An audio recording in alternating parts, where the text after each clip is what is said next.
သင်ဟာတနေ့ကို10နာရီလောက်ပြင်ပန်းပန်းအလုပ်လုပ်နေပေမဲ့လောက်ကုန်ရင်ဘာမှမကြံပဲငွေကြေးကျက်တဲနေတော့ပဲဆိုရင်ဒီဗီဒီယိုကသင်ရဲ့ငွေကြေးဆိုင်ရာစိတ်ပိုင်းပုံစံကိုအခြေခံကြပြောင်းလဲပြီးအပြီးတိုင်းပြောင်းလဲပေးမဲ့လမ်းညွှန်ချက်ဖြစ်ပါတယ်ပထမဆုံးအနေနဲ့လူများစုမသိကြတဲ့ငွေကြေးဆိုင်ရာစိတ်ပိုင်းပုံစံဆိုတဲ့အယူဆကိုမိတ်ဆက်ပေးပါမယ်သင်မိဘတွေစီကနေသင်မသိပဲကုဆက်လာတဲ့ဆင်းရဲမွေးတင်မှုအကျင့်တွေကိုထောက်ပြပါမယ်ပြီးရင်ချမ်းသာသူတွေနဲ့ဆင်းရဲသူတွေကြားအဓိကကွာခြားချက်18ချက်ကိုတိတိကျကျအချင်းပြတော့ပါမယ်ဒီဗီဒီယိုရဲ့အဆုံးမှာအသိပညာတွေကိုလက်တွေ့အသုံးချပြီးသင်ဝင်ငွေဘယ်လိုစတိုးမြင့်တင်မလဲဆိုတဲ့အဖြေကိုပေးသွားမှာဖြစ်ပါတယ်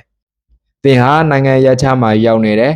နေရောညပါအလုပ်တွေလုပ်နေတယ်အချိန်တွေပိုဆင်းတယ်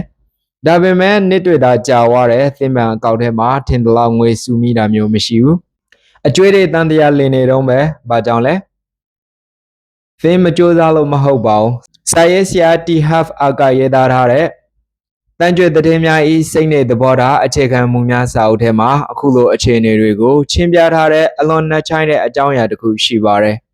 ဒါကတော့သင်ရဲ့ငွေကြေးဆိုင်ရာစိတ်ပိုင်းပုံစံကျမ်းဖြစ်ပါတယ်စာအုပ်ကအတီးလင်းဆိုထားတာတစ်ခုရှိပါတယ်သင်ရဲ့ဝင်ငွေတွေဟာသင်ရဲ့စိတ်ပိုင်းဆိုင်ရာကြီးထွားမှုအတိုင်းအတာအထိသာကြီးထွားနိုင်ပါတယ်ဆိုလိုတာကသင်စိတ်ထဲမှာတစ်လောက်ကိုငွေဘတ်1000လောက်သာရှာနိုင်တဲ့စိတ်ပိုင်းပုံစံရှိနေရင်သင်ဘလောက်ပဲအခွင့်အရေးတွေရဘလောက်ပဲအလုပ်တွေစူးစမ်းအဲ့ဒီပမာဏထက်ပိုပြီးမရနိုင်ပါဘူးရလာခဲ့ရင်တော့ချက်ချင်းပြန်ကုန်သွားပါလိမ့်မယ်ဒါဆိုရင်ဒီငွေကြေးဆိုင်ရာစိတ်ပိုင်းပုံစံချမ်းဆိုတာဘယ်ကလာတယ်လဲစာအုပ်ကရှင်းပြထားတာကတော့သင်ငယ်ဘဝမှာကြားခဲ့ရတဲ့စကားတွေမြင်ခဲ့ရတဲ့ပုံသက်သေတွေနဲ့ကြုံတွေ့ခဲ့ရတဲ့အဖြစ်အပျက်တွေကနေအလိုလျောက်ပုံဖော်သွားတာဖြစ်ပါတယ်ဥပမာငွေဆိုတာရှာရခတ်တယ်ချမ်းသာတဲ့သူတွေကလောဘကြီးတယ်ရောင်ရည်တင်းတိမ်တာအကောင်းဆုံးပဲဆိုတဲ့စကားတွေကိုကြားပြီးကြီးပြင်းလာခဲ့ရင်သင်ရဲ့မတိစိတ်ကငွေကိုရန်သူလို့သဘောထားသွားတတ်ပါတယ်ခဏလေးစဉ်းစားကြည့်ပါသင်ငွေအများကြီးရလာတဲ့အခါတိုင်းမလိုအပ်တဲ့နေရာတွေမှာသုံးပြလိုက်မိတာမျိုးဒါမှမဟုတ်ရုတ်တရက်အရေးပေါ်ကိစ္စတွေပေါ်လာပြီးငွေကုန်သွားတာမျိုးကြုံဖို့ပါသလားဒါဟာတိုက်ဆိုင်မှုမဟုတ်ပါဘူးစာအုပ်ကထောက်ပြထားတဲ့အတိုင်းသင်ရဲ့မတိစိတ်ကအသင်ကိုသင်နဲ့ရင်းနှီးနေတဲ့ငွေကြေးအဆင့်တန်းတစ်ခုစီကိုပြန်ဆွဲချနေတာပဲဖြစ်ပါတယ်ဒီပြဿနာကိုဖြေရှင်းဖို့စာရေးဆရာကဖော်ဆောင်ခြင်းလုပ်ငန်းစဉ်ဆိုတဲ့အဓိက theory တစ်ခုကိုချပြထားပါတယ် formula ကတော့အတွေးများမှာခံစားမှုများကိုဖြစ်ပေါ်စေတယ်ခံစားချက်များမှာလှုပ်ဆောင်ချက်များကိုဖြစ်ပေါ်စေတယ်လှုပ်ဆောင်ချက်များမှာရလဒ်များကိုဖြစ်ပေါ်စေတယ်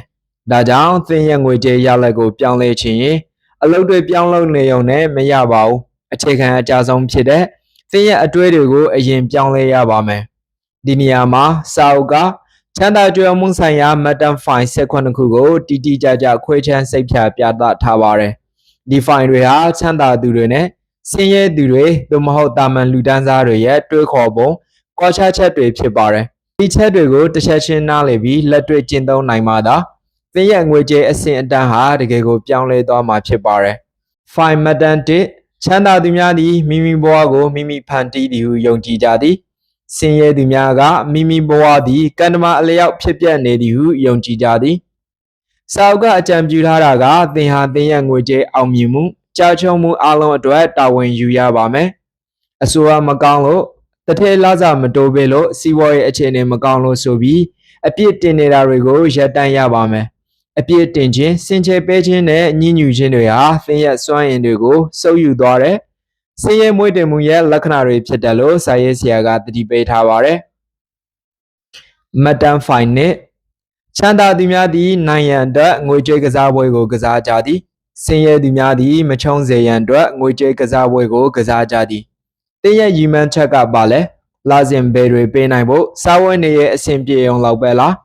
စာအုပ်ကရှင်းပြထားတာကသင်ရဲ့ရီမန်းချက်ကတက်တောင့်တက်တာရှိအောင်လောက်ပဲဆိုရင်သင်ဘယ်တော့မှချမ်းသာလာမှာမဟုတ်ပါဘူးဒါပေမဲ့သင်ရီမန်းချက်ကကြီးမားတဲ့ချမ်းသာကြွယ်ဝမှုဆိုရင်တော့သင်ဟာတက်တောင့်တက်တာရှိတဲ့အဆင့်ကိုအလိုလိုကြော်ဖြတ်သွားပါလိမ့်မယ်ဒါကြောင့်နိုင်ငံတကာမှာအလုပ်လုပ်နေတဲ့သင်ဟာအိမ်လာခါနဲ့စားစရိတ်လေးရရုံလောက်ပဲမတွေးပါနဲ့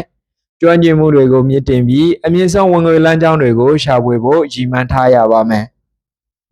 မတန်ဖိုင်3ချ ချမ်းသာသူများသည်ချမ်းသာရန်တတ်ဒိဋ္ဌံချထားကြသည်ဆင်းရဲသူများသည်ချမ်းသာခြင်းယုံသာရှိကြသည်လူတိုင်းကတော့ချမ်းသာခြင်းကြတာပါပဲဒါပေမဲ့စာအုပ်ကမေခွန်းထုတ်ထားတာကသင်ဟာတကယ်ကောအရာအလုံးကိုစွန့်လွှတ်ပြီးချမ်းသာဖို့ကြိုးစားရသလားဆိုတာပါပဲတနေ့ကိုအလုပ်ချိန်ပြီးတာနဲ့အနာယူဖုံပေါ်ရုပ်ရှင်ကြည့်နေမဲ့အစားကိုယ့်ရဲ့ပညာရေးရင်းနှီးမြှုပ်နှံမှုအသိပညာတွေအတွက်အချိန်ပေးနိုင်သလားတကယ်တန်ဒိဋ္ဌံဆိုတာစင်ကြယ်မကြည့်ပဲလိုအပ်သမျှလှုပ်ဆောင်ဖို့အသင့်ရှိနေခြင်းပဲဖြစ်ပါတယ်သင်အခုချိန်ထိစဉ်းစားကြည့်ပါသင်တကယ်ချမ်းသာခြင်းတယ်လို့ပါဇက်ကပြောနေပေမဲ့သင်ရဲ့လုပ်ရက်တွေကတကယ်ကောချမ်းသာမဲ့လမ်းကြောင်းပေါ်မှာရှိနေသလားအလောက်ကပြန်လာရင်သင်ဘာလုပ်သလဲဒါဟာသင်ရဲ့အနာဂတ်ကိုဆုံးဖြတ်ပေးမယ်အရေးကြီးဆုံးအချိန်တွေပဲဖြစ်ပါတယ်မတန်ဖိုင်လေးချမ်းသာသူများသည်ကြီးမားစွာတွေးခေါ်ကြသည်ဆင်းရဲသူများသည်သိငယ်စွာတွေးခေါ်ကြသည်စာရေးဆရာထောက်ပြထားတာကသင်ဖြေရှင်းနိုင်တဲ့ပြဿနာအရွယ်အစားနဲ့လူဦးရေအရေးအတွက်ပေါ်မူတည်ပြီးသင်ရဲ့ဝင်ငွေကဆုံးဖြတ်တာခံရတာဖြစ်ပါတယ်လူနေနေလေးကိုပဲဝန်ဆောင်မှုပေးနိုင်ရင်ဝင်ငွေနေပါလိမ့်မယ်လူထောင်ပေါင်းများစွာကိုကူညီပေးနိုင်တဲ့အရေးချင်းထုတ်ကုန်ဒါမှမဟုတ်ဝန်ဆောင်မှုတစ်မျိုးမျိုးဖန်တီးနိုင်ရင်သင်ချမ်းသာလာပါလိမ့်မယ်ဒါကြောင့်သင်ကိုသင်အထင်မသေးပါနဲ့ကြီးမားတဲ့တန်ဖိုးတွေကိုဖန်တီးဖို့စဉ်းစားပါမတန်ဖိုင်ကချမ်းသာသူများသည်အခွင့်အရေးများကိုအာရုံစိုက်ကြသည်ဆင်းရဲသူများသည်အတားအဆီးများကိုအာရုံစိုက်ကြသည်ဒါဟာအလွန်သိသာတဲ့ကွာခြားချက်ဖြစ်ပါတယ်အရှင်တွေတစ်ခုဖြစ်လာတိုင်းဆင်းရဲတဲ့စိတ်ဓာတ်ရှိသူတွေကဘာတွေအမှားယွင်းနိုင်တယ်လဲဆိုတာကိုအရင်တွေးပါတယ်ချမ်းသာမဲ့စိတ်ရှိသူတွေကတော့ဒီအခြေအနေတွေကနေဘလို့အကျိုးများရနိုင်မလဲဆိုတာကိုအာရုံစိုက်ပါတယ်စာအုပ်ကလွှမ်းညွှန်ထားတာကပြင်ဆင်ပါပြစ်မှတ်ထားပါပြစ်ခတ်ပါအရာအလုံးပြည့်စုံမှစတင်မှန်ဆိုရင်သင်ပေတော့မှစတင်ဖြစ်မှာမဟုတ်ပါဘူးမတန်ဖိုင်ချမ်းသာသူများသည်အခြားသောချမ်းသာသူများနှင့်အောင်မြင်သူများကိုလေးစားအားကြကြသည်ဆင်းရဲသူများသည်ချမ်းသာသူများနှင့်အောင်မြင်သူများကိုမနာလိုယွန်ချကြသည်သင်စိတ်ထဲမှာချမ်းသာတဲ့သူတွေဟာမကောင်းတဲ့သူတွေမယိုသားသူတွေလို့ထင်နေတဲ့၍သင်ပေတော့မှချမ်းသာလာမှာမဟုတ်ပါဘူး။ဘာကြောင့်လဲဆိုတော့သင်မဖြစ်ရှင်တဲ့အရာကိုသင်ပေတော့မှဖြစ်လာမှာမဟုတ်လို့ပါ။စာအုပ်ကအကြံပြုထားတာကသင်အောင်မြင်နေတဲ့သူတွေကိုရှီကျူပါကောင်းချီးပေးပါသူတို့ရဲ့စ조사မှုတွေကိုအတိမတ်ပြုပါဒါမှသာသင်မတိစိတ်ကအောင်မြင်မှုကိုလက်ခံလာမှာဖြစ်ပါတယ်။မတန်ဖိုင်ခုနှစ်ချမ်းသာသူများသည်အပြုသဘောဆောင်ပြီးအောင်မြင်သူများနှင့်ပေါင်းသင်ကြသည်ဆင်းရဲသူများသည်အဆိုးမြင်ပြီးမအောင်မြင်သောသူများနှင့်ပေါင်းသင်ကြသည်သစ်ပတ်ဝန်းကျင်ကလူ9ယောက်ရဲ့ပြင်းမြအစင်တန်းဟာသင်ရဲ့အစင်ပါပဲအမြဲတမ်းညီညူသူတွေအတင်းအဖျင်းပြောနေတဲ့သူတွေနဲ့ဝေးနေပါသင်ကိုတိုးတက်စေမဲ့အကြံဉာဏ်တွေပေးနိုင်တဲ့သူတွေရီမန်းထက်ကြီးတဲ့သူတွေနဲ့အချိန်ဖြုံးပါစာအုပ်ကတီတီကြကြပြောထားပါတယ်မကောင်းတဲ့စွမ်းရည်တွေဟာကူးဆက်လွယ်ပါတယ်ကူးဆက်တတ်ပါတယ်မတန်ဖိုင်ရှိချမ်းသာသူများသည်မိမိကိုယ်တိုင်နဲ့မိမိတန်ဖိုးကိုမြင့်တင်ပြသရန်ဆန္ဒရှိကြသည်ဆင်းရဲသူများသည်ရောင်းချခြင်းနှင့်အယောင်မြင့်တင်ခြင်းကိုအပြတ်သဘောဖြင့်ရှုမြင်ကြသည်သင်ဟာဘလောက်ပဲတော်နေပါစေသင်ရဲ့အရေးချင်းတွေကိုသူများသိအောင်မပြသတတ်ရင်ဘာမှအကျိုးမရှိပါဘူးစီးပွားရေးလောကမှာဖြစ်ဖြစ်လုပ်ငန်းခွင်မှာဖြစ်ဖြစ်ကိုယ့်ရဲ့တန်ဖိုးကိုယုံကြည်မှုရှိနဲ့တင်ပြနိုင်စွမ်းရှိတာဟာမရှိမဖြစ်လိုအပ်ပါတယ်။ရောင်းချခြင်းဆိုတာတပည့်သူကိုကူညီခြင်းဖြစ်တဲ့ဆိုတဲ့စိတ်ဓာတ်ကိုမွေးမြူဖို့စာအုပ်ကညွှန်ကြားထားပါတယ်။မန်တာဖိုင်ကိုချမ်းသာသူများသည်၎င်းတို့၏ပြဿနာများထက်ပို၍ကြီးမားကြသည်။ဆင်းရဲသူများသည်၎င်းတို့၏ပြဿနာများထက်ပို၍သေးငယ်ကြသည်။ပြဿနာဆိုတာလူတိုင်းကြုံရတာပါပဲဒါပေမဲ့စာရေးဆရာကရှင်းပြထားတာကပြဿနာရဲ့အရွယ်အစားကအရေးမကြီးပါဘူးသင်ရဲ့အရွယ်အစားကသာအရေးကြီးတာပါသင်မှာအဆင့်9ရှိတဲ့ပြဿနာတစ်ခုရှိနေပြီးသင်ကအဆင့်2လောက်ပဲရှိတဲ့သူဆိုရင်အဲ့ဒီပြဿနာဟာအရန်ကြီးမားနေပါလိမ့်မယ်ဒါပေမဲ့သင်ကအဆင့်10လောက်ထိကိုတိုးတက်အောင်လုပ်ထားရင်အဲ့ဒီပြဿနာကဘာမှမဟုတ်တော့ပါဘူးဒါကြောင့်ပြဿနာတွေကိုရှောင်ပြေးမဲ့အစားကိုကြီးထွားလာအောင်လှုပ်ဆောင်ရပါမယ်။မတန်ဖိုင်30ချမ်းသာသူများသည်အလွန်ကောင်းမွန်သောလက်ခံသူများဖြစ်ကြသည်။ဆင်းရဲသူများသည်အလွန်ညံပြင်းသောလက်ခံသူများဖြစ်ကြသည်။လူတော်များများကသူတို့ကိုသူတို့မထိုက်တန်ဘူးလို့ခံစားရလေရှိပါတယ်။တစုံတစ်ယောက်ကရှိကျူးလိုက်ရင်တောင်ကောင်းကောင်းလက်မခံတတ်ကြပါဘူး စာအုပ်ကဆိုထားတာကသင်ဟာလက်ခံဖို့ညှင်းဆန်နေတဲ့၍စัจ java လာကသင်စီကိုဘာမှပေးမှာမဟုတ်ပါဘူးသင်လှုပ်ဆောင်ထားတဲ့စ조사အားထုတ်မှုတွေအတွက်ထိုက်တန်တဲ့အကျိုးခံစားခွင့်တွေကိုလက်ခံဖို့အမြဲတမ်းအစဉ်အသင့်ဖြစ်နေရပါမယ်တခုသတိထားပါသင်ကိုတယောက်ယောက်ကငွေပေးတာဖြစ်ဖြစ်အခွင့်အရေးပေးတာဖြစ်ဖြစ်အာဏာပြီးညှင်းဆန်လေရှိသလားဒါဟာသင်ရဲ့ငွေကြေးလမ်းကြောင်းကိုသင်ကိုယ်တိုင်ပိတ်ဆို့နေတာပဲဖြစ်ပါတယ်မှတ်တမ်းဖိုင်7ချမ်းသာသူများသည်ရလဒ်ပေါ်အခြေခံ၍အခကြေးငွေရယူရန်ရွေးချယ်ကြသည်ဆင်းရဲသူများသည်အချိန်ပေါ်အခြေခံ၍အခကြေးငွေရယူရန်ရွေးချယ်ကြသည်သင်ဟာအချိန်နဲ့လစာယူနေသည်၍သင်ဝင်ငွေမှာအကန့်အသတ်ရှိနေပါလိမ့်မယ်ဘာဖြစ်လို့လဲဆိုတော့တစ်နှစ်မှာ24နာရီပဲရှိလို့ပါ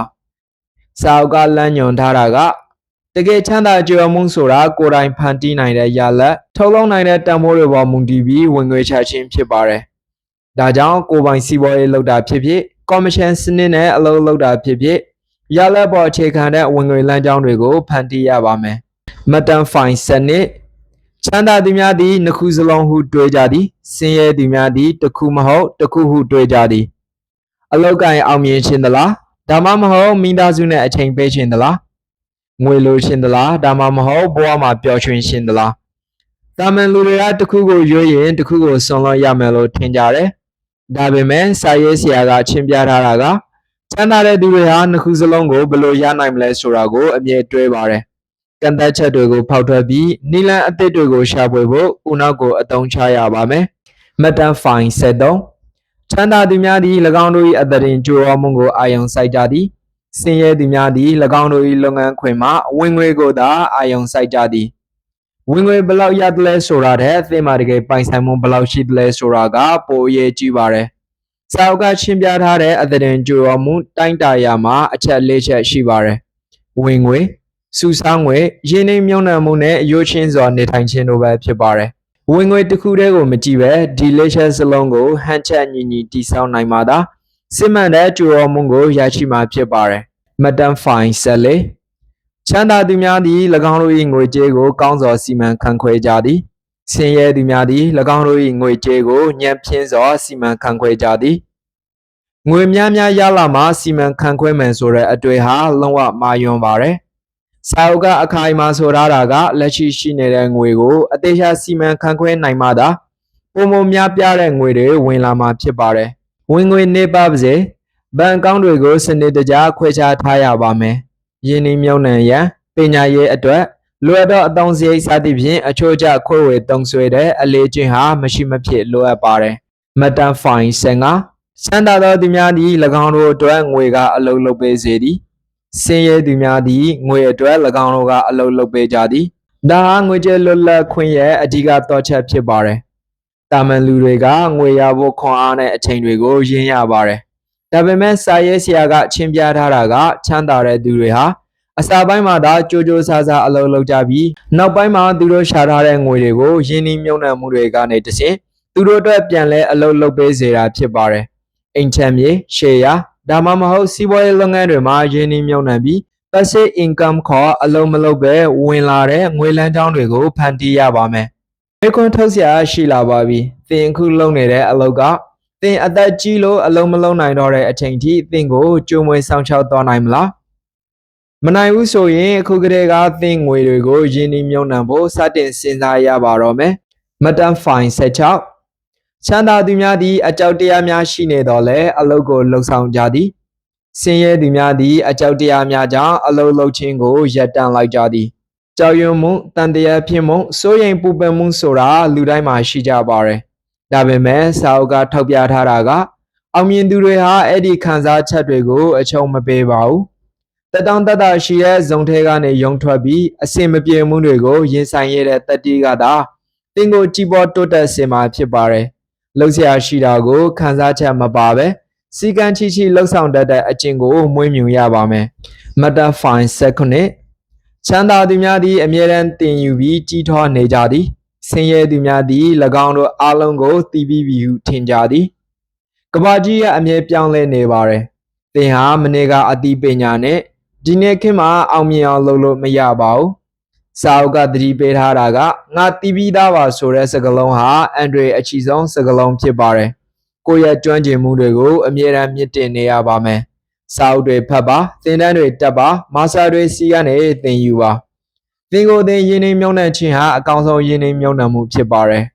အခုဆိုရင်ချမ်းသာသူတွေရဲ့စိတ်ပိုင်းဆိုင်ရာအခြေခံမှုများ18ချက်ကိုသင်အပြည့်အစုံသိသွားပါပြီဒါတွေကိုလက်တွေ့အသုံးချဖို့ Mastery Checklist အနေနဲ့အဆင့်၄ဆင့်ကိုစာအုပ်ကညွှန်ကြားထားပါတယ်ပထမသတိပြုမိခြင်းသင်ရဲ့ဆင်းရဲစေတဲ့အတွေ့တွေအပြောအဆိုတွေကိုအရင်ဆုံးသတိထားမိအောင်လုပ်ပါဒုတိယနားလည်ခြင်းဒီတဲတွေဟာသင်စီကလာတာမဟုတ်ပဲအတိတ်ကပတ်ဝန်းကျင်ကြောင့်ဖြစ်လာတာကိုနားလည်လက်ခံပါတတိယခွဲထုတ်ခြင်းဒါတွေဟာလက်ရှိသင်ရဲ့စစ်မှန်တဲ့ပုံစံမဟုတ်ဘူးဆိုတာကိုသိပြီးသင်စိတ်ထဲကနေဖေချပစ်ပါစတုတ္တအသည့်ပြန်လည်ပုံသွင်းခြင်းချမ်းသာသူတို့ရဲ့တွေးခေါ်ပုံတွေကိုသင်စိတ်ထဲမှာအသည့်ပြန်လည်ရိုက်သွင်းပါနေ့စဉ်အတန်ထွက်ပြီးမိမိကိုယ်ကိုအတည်ပြုပြောဆိုချက်တွေကိုလှုပ်ဆောင်ပါThe Book မြန်မာရဲ့ရည်ရွယ်ချက်ကသင်တို့ကိုလက်တွေ့အသုံးချနိုင်တဲ့အသိပညာတွေပေးဖို့ဖြစ်ပါတယ်နိုင်ငံတကာမှာရုန်းကန်နေရတဲ့မြန်မာလူငယ်တွေအသက်မွေးဝမ်းကြောင်းလုပ်ငန်းခွင်မှာတိုးတက်ချင်တဲ့သူတွေအနေနဲ့ဒီစာအုပ်ပါအချက်လက်တွေကိုတေချာပါအသုံးချရပါမယ်သင်ရဲ့လာစာနေနေတာတွေအလုပ်ကြိုးစားသလောက်မရတာတွေဟာအပြင်ဘက်ကအကြောင်းရင်းတွေကြောင့်မဟုတ်ပဲသင်ရဲ့အတွင်းပိုင်းကစိတ်နဲ့သဘောထားကြောင့်သာဖြစ်တဲ့ဆိုတာကိုနားလည်ပါသင်လောမဲ့အလောက်ကရှင်းပါတယ်ဒီနေ့ကစပြီးညှဉ်းညူတာတွေကိုရပ်လိုက်ပါကိုယ်ပိုင်ဝင်ငွေထွက်ငွေတွေကိုစီးရင်စရာနဲ့တေချာမှတ်သားပါဝင်ငွေရဲ့10%ကိုရင်းနှီးမြှုပ်နှံမှုအတွက်ဖယ်ထားပါအချိန်ဖြုံးမှန်းစားသင်ရဲ့အရေးအချင်းတွေကိုမြင့်တင်ပေးမဲ့ပညာရပ်တွေကိုလေ့လာပါသင်ဘဝပြောင်းလဲတိုးတက်ရဲ့ခီးစဉ်ကိုဒီနေ့ပဲစတင်လိုက်ပါစာအုပ်ကပေးတဲ့အသိပညာတွေနဲ့သင်ရဲ့ငွေကြေးစိတ်ပိုင်းပုံစံကိုအောင်မြင်အောင်ပြောင်းလဲနိုင်ပြီဆိုပါစို့ဒါဆိုရင်အဲ့ဒီမှန်ကန်တဲ့စိတ်ဓာတ်ကိုအသုံးပြုပြီးလက်တွဲမှာငွေကြေးတွေတဟုန်ထိုးတိုးပွားလာအောင်ဘလို့စီးပွားရေးစနစ်မျိုးဘလို့ရင်းနှီးမြှုပ်နှံမှုနည်းဗျူဟာမျိုးတွေကိုတည်ဆောက်မလဲဆိုတာကစဉ်းစားစရာဖြစ်လာပါပြီအတွေးတွေမှန်သွားပါပြီဒါပေမဲ့လှုပ်ဆောင်ချက်တွေကိုအချိန်မြင်ဖို့အတိအကျအပါတွေဆက်လုပ်ရမလဲ